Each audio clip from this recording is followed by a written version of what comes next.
여름 날씨 너무 더워서 에어컨 자주 틀고 계시죠? 계속 틀자니 전기요금이 많이 나올까 걱정이 되시나요? 하루 종일 틀어도 더 적게 나올 수 있는 방법을 알려드리겠습니다.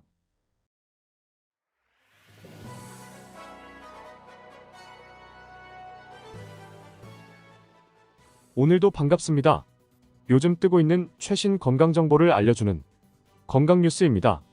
많은 분들이 잘못된 정보 때문에 에어컨을 사용하면서 비싼 전기요금이 발생하거나 누진세 폭탄을 맞고 있다고 합니다. 오늘 알려드리는 꿀팁을 알고 계시면 에어컨을 종일 켜두어도 전기요금을 크게 줄일 수 있습니다. 영상을 끝까지 시청하시고 쉽게 따라해보세요. 이제 걱정 없이 시원한 여름을 즐기실 수 있을 겁니다. 시작하기 전에 구독과 좋아요를 눌러주시면 보다 유용한 영상을 만드는데 큰 도움이 됩니다. 첫 번째, 에어컨 끄지 않기. 에어컨을 끄지 말라는 이야기를 들어본 적이 있으시죠? 이는 반은 맞고 반은 틀린 이야기입니다. 사실 상황에 따라 에어컨에 따라 다르기 때문입니다. 집을 오래 비우는 것이 아니라 잠깐 환기를 하거나 한두 시간 외출하는 경우라면 에어컨을 껐다 켜지 말고 그냥 켜두시는 것이 전기요금 절약에 도움이 됩니다. 에어컨은 처음에 켤 때 가장 많은 전력을 사용하지만 일정한 온도에 도달하면 에어컨이 스스로 실외기 강도를 조절하여 효율적으로 에너지를 사용합니다. 그러므로 자주 껐다 켰다 하는 것보다는 계속 켜두는 것이 전기요금을 더 절약할 수 있습니다.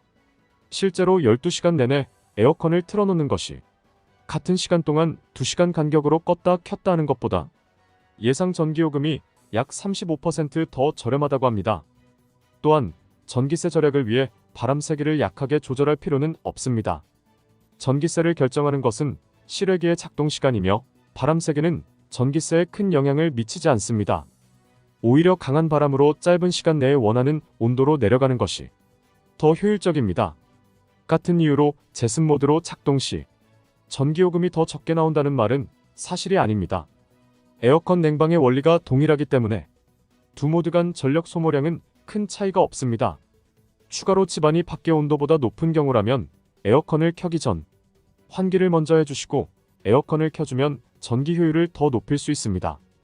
두 번째, 정속형과 인버터형. 에어컨을 계속 켜두면 안 되는 경우도 있습니다. 바로 정속형 에어컨을 사용하시는 경우입니다. 이 경우 반대로 쓸 때만 켜주시거나 인버터형 에어컨으로 교체를 하시는 것이 좋습니다. 내 에어컨이 인버터형인지 정속형인지 어떻게 알 수 있을까요?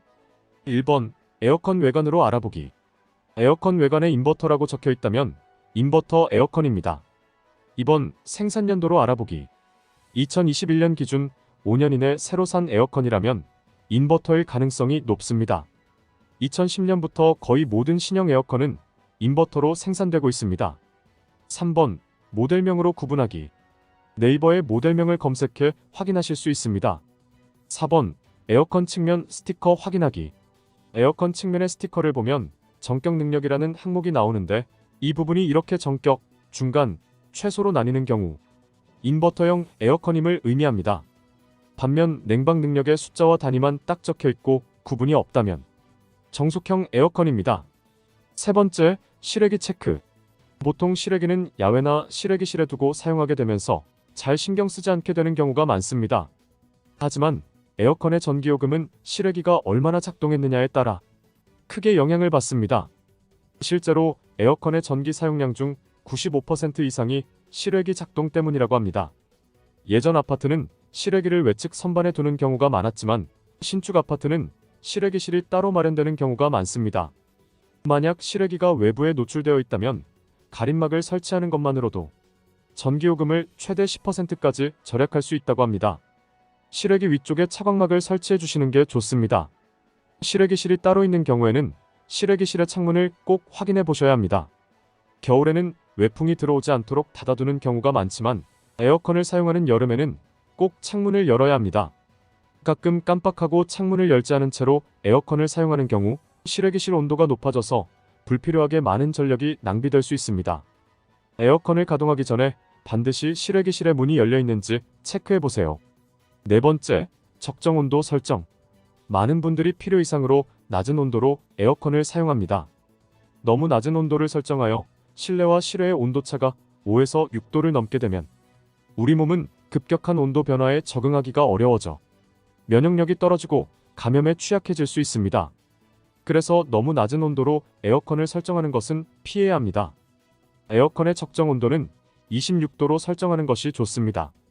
이렇게 실내와 실외의 온도차를 적당하게 유지하면 몸이 온도 변화에 쉽게 적응할 수 있어서 건강에도 도움이 됩니다. 5번째, 선풍기 사용. 에어컨의 희망 온도를 원하는 온도보다 2, 3도 정도 높게 설정하고 선풍기를 에어컨 바람과 같은 높이에 두고 바람을 천장 쪽으로 향하게 해보세요.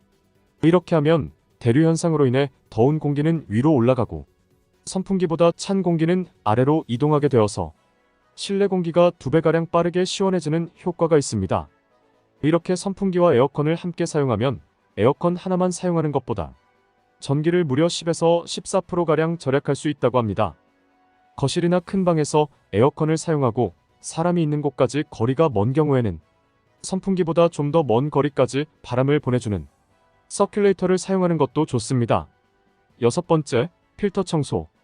필터를 최소 2주마다 주기적으로 청소하는 것이 좋습니다. 에어컨은 더운 공기를 차가운 공기로 바꾸기 위해 공기를 순환시키는데 이때 필터가 먼지로 가득 차면 공기 순환 효율이 떨어집니다. 또한 내부에 곰팡이가 생길 수도 있기 때문에 꾸준한 주기로 필터를 빼서 청소하는 것이 중요합니다. 에어컨을 사용하고 끌 때에는 송풍이나 자동 건조 기능을 이용하여 내부를 말려주신 뒤에 끄시면 곰팡이의 번식을 어느 정도 예방할 수 있습니다. 7번째, 햇빛 가리기. 에어컨 사용 시 암막 커튼을 사용하거나 뽁뽁이를 활용하는 것입니다. 보통 에어컨은 창문 옆에 설치하게 되는데 여름에는 창가 근처가 온도가 더 높습니다. 이곳을 통해 냉기가 손실될 수 있기 때문에 가능하면 암막 커튼으로 가림막을 해주고 에어컨을 가동하는 것이 좋습니다. 암막 커튼을 사용하기 어렵다면 뽁뽁이를 활용하는 것도 좋습니다. 보통 뽁뽁이는 겨울철 냉기를 차단하기 위해 창가에 붙이는 용도로 쓰지만 여름에도 뜨거운 공기를 차단하는데 큰 도움이 됩니다. 여기까지 에어컨 전기요금을 아끼는 꿀팁들에 대해 알아보았습니다. 다음 시간에도 최신 건강 정보를 들고 다시 찾아오도록 하겠습니다. 내일도 건강 뉴스와 함께하고 싶으시다면 화면에 보이는 것과 같이 구독과 좋아요를 부탁드리겠습니다.